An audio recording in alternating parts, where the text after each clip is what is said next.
Have you ever called something love, but secretly felt like you were begging to be chosen? And have you ever wondered why some relationships feel warm and safe, while others feel like a constant test you can never pass? Welcome back to the channel.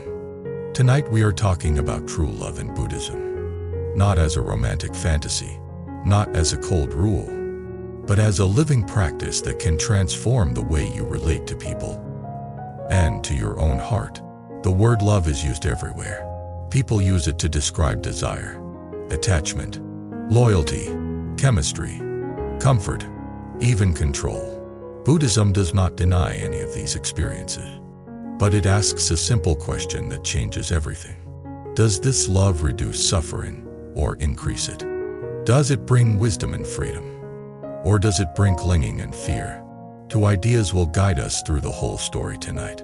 First, in Buddhism, true love is not possession. It is goodwill. It is compassion with wisdom. It cares deeply without gripping. Second, relationships become peaceful not when you finally control the other person, but when you stop feeding the causes of suffering inside your own mind. That is karma in a practical sense. Repeated intention becomes habit. Habit becomes character. Character shapes destiny. Let me tell you a story that begins in a very ordinary place. A kitchen at night, a phone on a table, and a heart that cannot relax. There was a person named Nora.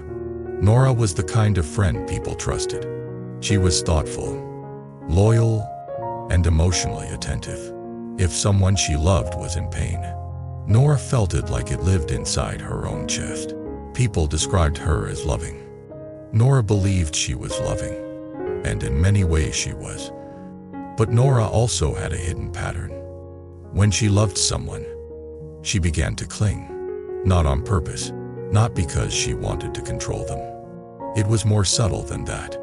Her mind would start tracking signs. How fast they replied, what their tone sounded like, whether they used the same words as yesterday, whether they seemed distant, whether they seemed warm, whether someone else might replace her. Nora told herself it was care. She told herself it was sensitivity. She told herself that this is what love looks like. But at night she would lie in bed, tired, and still her mind would stay awake like a guard dog. The guard dog kept sniffing for danger, even when the room was quiet. Nora had a partner named Eli. Eli was not a cruel person. He was kind in his own way, but he was less emotionally expressive, and he needed space to recharge. Nora interpreted his need for space as a sign of rejection. Eli interpreted her constant checking as pressure. Neither of them wanted to hurt the other, but their nervous systems kept pulling them into the same loop. One night Eli came home late from work, tired and quiet. Nora asked if he was okay. Eli said he was just exhausted.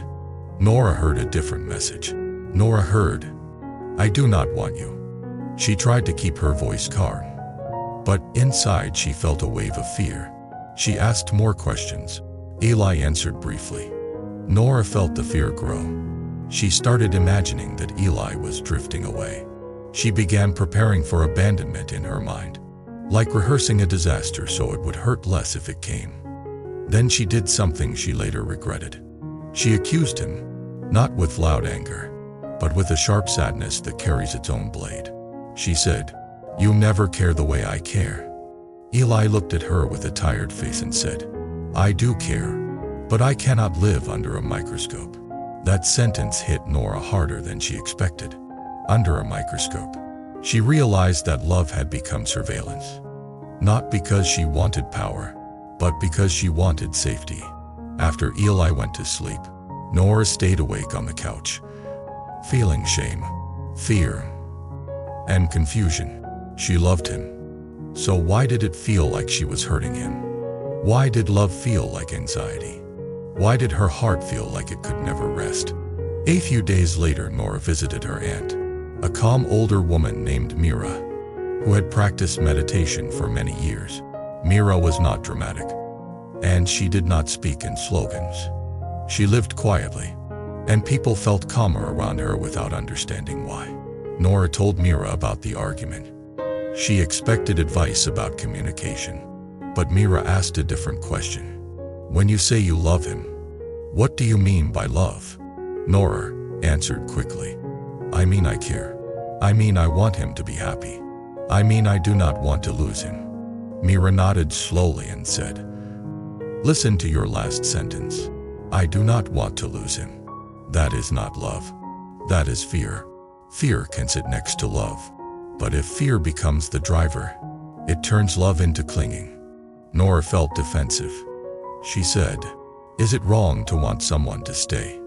Mira said, wanting is human. But clinging is suffering. And clinging does something else too. It squeezes the other person. It asks them to carry the weight of your inner safety. That is too heavy for any partner. Nora felt tears rise because she recognized the truth. She did want Eli to carry her safety. She wanted his attention to be proof that she was enough.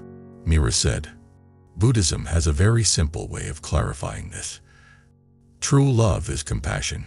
And compassion means you want the other person to be free from suffering. Not only the suffering you can see, but also the suffering caused by your own fear and control. If your love makes them smaller, it is not compassion. If your love makes you smaller, it is also not compassion. Nora asked, so what is true love then? Mira said, true love is goodwill with wisdom. It is a warm heart with an open hand. It does not demand. It does not possess. It does not use. It does not turn the other person into a medicine for your wounds. True love can be close, but it does not choke. True love can be committed, but it is not a cage. Nora sat quietly. She realized she had been confusing intensity with love. She had been confusing obsession with devotion. She had been confusing anxiety with care. Mira invited Nora to try a short practice right there in the living room. Mira said, sit comfortably. Feel your breath. When thoughts appear, do not fight them and do not follow them. Notice them. Then return to breath. Nora closed her eyes. Immediately her mind produced images of Eli. His face during the argument. His tired voice. The sentence about the microscope. Nora felt shame. She wanted to fix it immediately. She wanted to send messages. She wanted to explain. She wanted to secure reassurance. Mira said, notice the urge. That urge is the mind trying to control uncertainty. Label it gently as wanting. Then return to breath. Nora tried. Wanting. Breath. Another thought came. What if he leaves?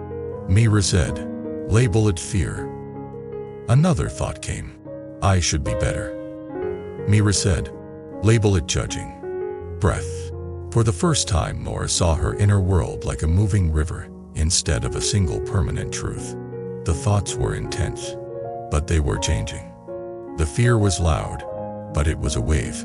Mira said, this is the beginning of awakening. Awakening means you stop being hypnotized by your mind. You see the causes of suffering. Then you can choose differently. Nora asked, choose what? Mira said, choose compassion, starting with yourself. Because if you treat yourself with cruelty, you will use other people to escape that cruelty. If you build inner safety, you can love without clinging. Mira taught Nora a simple phrase, not as a magic spell, but as a training and intention. May I be steady. May I be kind. May I stop turning love into fear. Nora felt embarrassed saying it silently. Then she felt something soften. Not in a dramatic way. In a quiet nervous system way. Like a fist unclenching inside the chest. Mira said, now extend the same goodwill to Eli. May he be steady. May he be at ease. May he be free from pressure. Nora noticed something surprising. When she wished Eli ease, her own chest softened further. It was as if her nervous system recognized that control was not love, and that kindness was safer than gripping. Mira then explained a Buddhist idea that changed Nora more than any romance advice ever had. Mira said, attachment says, I need you to behave a certain way so I can be okay. Compassion says, I care about you and I will act wisely. But I will not demand that you carry my inner peace. Nora thought about the word demand. She realized she had been demanding without realizing it. Demanding that Eli text in a certain way. Demanding that he soothe her fear on schedule. Demanding that he never trigger her insecurity. Mira said, "True love includes wisdom. And wisdom includes seeing impermanence. Everything changes. Moods change. Workdays change. Energy changes. People change. If you demand permanence, you will suffer. If you accept change, you can love in a cleaner way." Nora asked, "Does that mean love is fragile?" Mira smiled and said, "Love is not fragile. Clinging is fragile. Love as compassion is strong because it does not depend on perfect conditions. Compassion can remain even when conditions shift. It can remain even through conflict. It can remain even through endings." That line stayed with Nora for weeks. Love can remain even through endings. It sounded impossible at first. Then, it sounded like freedom. Now the story moves into real-life practice. Because insight is not enough when the old habit rises at midnight. A few days later, Nora and Eli had another moment of tension. Eli said he wanted to spend a weekend afternoon alone, reading and resting. Nora felt the old fear rise instantly. The mind said, "He does not want you." The mind said, "This is a sign." The mind said, "If you accept this, you will lose him." Nora felt the urge to argue. She felt the urge to guilt him into staying close. She felt the urge to demand reassurance. The old pattern was ready. But she remembered Mira. She remembered that this urge was fear, not love. She took one breath before speaking. Just one. She said, "I hear you. I will give you space. And I want to be honest. A part of me feels insecure when you need distance. I am working on that. I do not want to turn my fear into pressure on you." Eli looked at her with surprise. He softened. He said, "Thank you for telling me. I do not want to hurt you. I just need quiet sometimes." Nora nodded. She did not ask him to promise anything. She did not demand that he prove love in that moment. She simply stayed present. After Eli went to his room, Nora sat on the couch and felt her own fear. She did not distract it immediately. She did not feed it with stories. She practiced. She felt the sensation in the body. Tight chest. Restless hand. A sinking feeling in the stomach. She named it. Fear. Wanting. Then, she offered kindness. "May I be steady? May I be kind?" Then she returned to the breath. The fear did not vanish instantly, but it changed shape. It became less sharp, less urgent, less convincing. This is karma in the most practical sense. Each time Nora responded with mindfulness and compassion instead of control, she planted a different seed. Over time, the seeds became a new inner habit. The relationship began to feel safer. Not because Eli changed into a perfect partner, but because Nora stopped turning every moment into a test of abandonment. Now, there is another deep point in Buddhism about love, and it is not sentimental. It is about suffering. Buddhist compassion begins with the recognition that all beings want happiness and want to avoid suffering. But many beings chase happiness in ways that create more suffering. We crave. We cling. We lash out. We hide. We manipulate. We perform. We do these things because we are afraid. So true love is not blind. True love sees fear clearly, and it refuses to cooperate with fear in harmful ways. This matters when love meets conflict, because conflict is where most people confuse compassion with surrender. Nora asked Mira about this later. She said, "If I practice compassion, does that mean I accept anything? Does that mean I stay even if the relationship becomes unhealthy?" Mira said, "Compassion without wisdom becomes self-sacrifice. Wisdom without compassion becomes coldness. The middle way is compassionate boundaries. If someone is harmful, you can step back without hatred. You can say no without cruelty. You can protect yourself without turning your heart into stone. That teaching helped Nora in another area of life too. Her mother often criticized her. The criticism was not constant, but it was sharp. Nora used to react into extremes. Either she would shrink and try to please, or she would explode and later feel guilt. With practice, she tried something new. When criticism came, she felt the body reaction. Tight throat, hot face, old shame. Then she took one breath. She named it shame. Then she spoke calmly. She said, "I will not continue this conversation if you speak to me that way. I love you, and I need respect." Her mother did not become instantly kind, but Nora became clear. And clarity is a form of compassion, because it prevents resentment from growing. This is another way love transforms relationships, not by making everything sweet, but by making everything honest.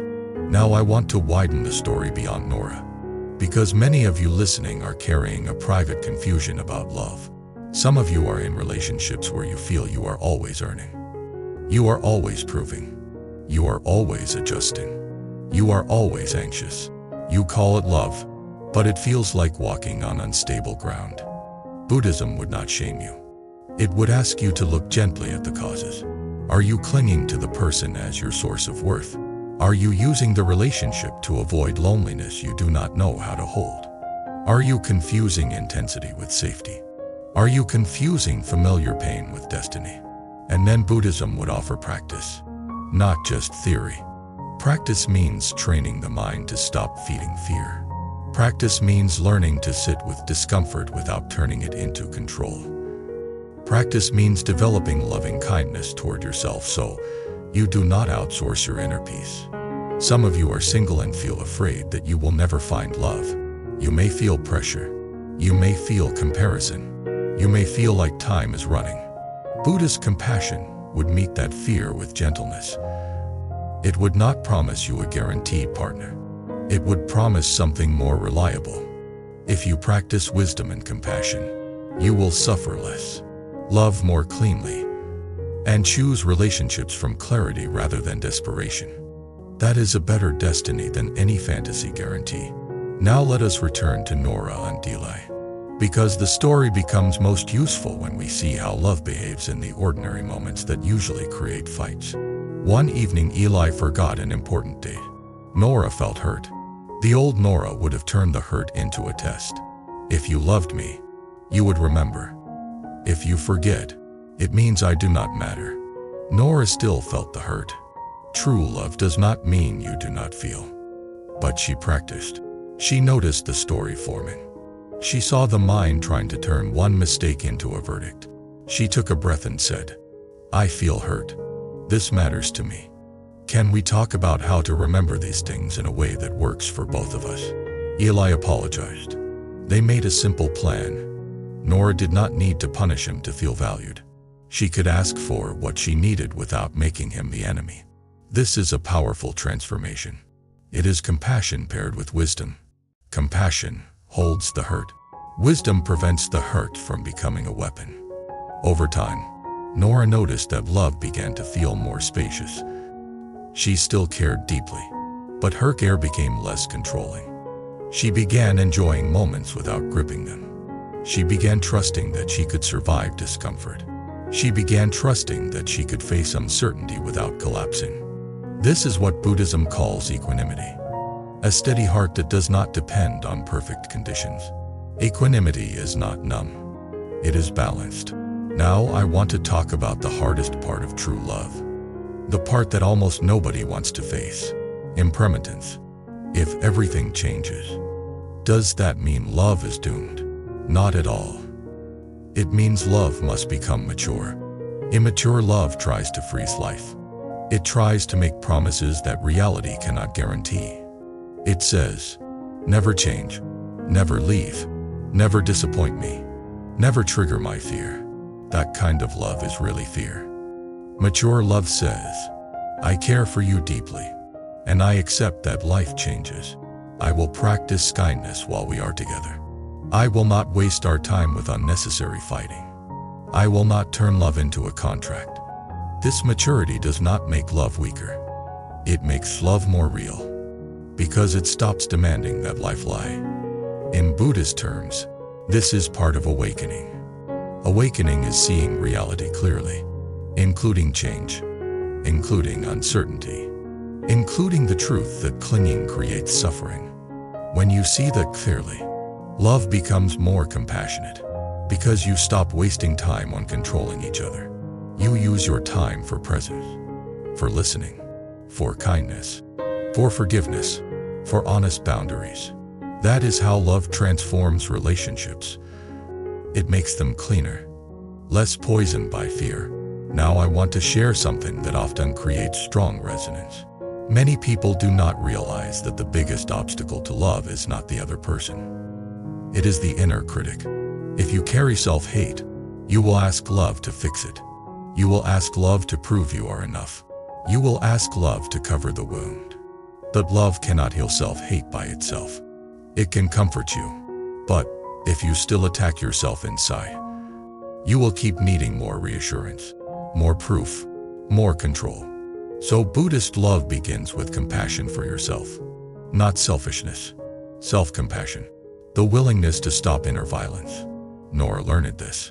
Each time she felt insecure, she practiced kind words internally. May I be steady. May I be kind. She learned to treat insecurity like a frightened child, not like an enemy. As that inner relationship softened, her outer relationships softened too. This is not magic. It is cause and effect. A kinder inner voice creates a calmer nervous system. A calmer nervous system creates wiser choices. Wiser choices create healthier relationships. This is karma. Now let me bring everything together in a closing reflection. Because tonight was not just about Nora and Dila. It was about you and your relationships. Whatever form they take. True love in Buddhism is compassion with wisdom. It is not attachment. It is not possession. It is not control. It is not a transaction where you earn safety through someone else. True love says, I care about your well-being and your freedom. I care about my well-being and my freedom too. I will not use fear to manage you. I will not abandon myself to keep you. I will practice a warm heart and an open hand. When you live this way, love becomes a path of awakening. You notice clinging when it arises. You return to breath. You choose kindness over control. You set boundaries without hatred. You allow impermanence without despair. That is practice. And practice shapes destiny. Thank you for spending this time with me. If you have experienced a relationship that taught you the difference between attachment and compassion, share your story in the comments. If you are learning to love with a warmer heart and a looser grip, share what you are practicing. Your words might help someone else breathe tonight. Please subscribe to the channel, like the video, and leave a comment to support these long teachings. And if you want to support the work more deeply, consider becoming a member so we can keep creating calm sessions that help you practice wisdom and a lighter relationship with destiny.